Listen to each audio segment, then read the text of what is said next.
Si c'était un tir de sommation, la bavure judiciaire de l'État n'aura pas eu l'effet escompté. Il faut le dire dès à présent. Aucun pan du mur de l'édifice de la presse sénégalaise, construite sur des bases solides et séculaires de responsabilité, mais aussi et surtout d'indépendance, n'aura cédé à ce vent d'intimidation. Et oui, nous sommes tous des pans. Pape Alé Niang, que lui reproche-t-on au juste? La diffusion d'informations militaires non autorisées par la hiérarchie, le recel de documents administratifs et militaires, la diffusion de fausses nouvelles de nature à jeter le discrédit sur les institutions publiques.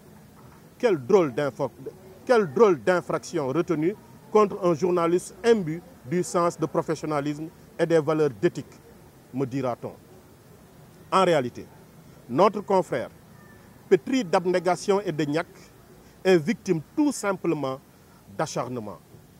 En atteste la fragilité du dossier qui veut l'accabler sur le plan purement judiciaire. Nous estimons en toute logique que son arrestation n'est que l'aboutissement d'une traque de longue date, car Pape Alé, nous en sommes convaincus, était depuis plusieurs mois sur la ligne de mire du pouvoir. Nous sommes donc ulcérés devant ce scénario à la fois démagogique et pathétique, qui veut faire croire à nos compatriotes que Pan a été arrêté pour avoir eu l'outrecuidance de divulguer des secrets militaires. Mais c'est vraiment faire de l'amalgame.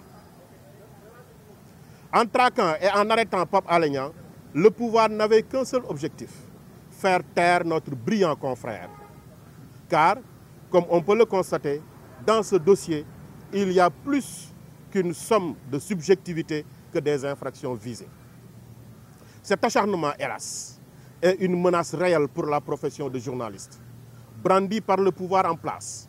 Du coup, ce sont les intérêts supérieurs de la profession qui sont en jeu. Chers confrères, chers citoyens de tous bords, nous demeurons convaincus qu'en visant les fausses nouvelles, ce sont tous les journalistes du Sénégal qui sont en ligne de mire.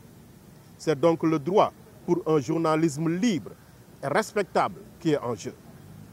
Voilà pourquoi, cher public, nous journalistes accrédités et exerçant dans le département de Mbour, vu la nature du dossier qui a glissé inexorablement dans la politique, affirmons ici et sans embâche que Pape Alé Niang est un détenu politique au vu des articles 64 et 255 visés pour le museler.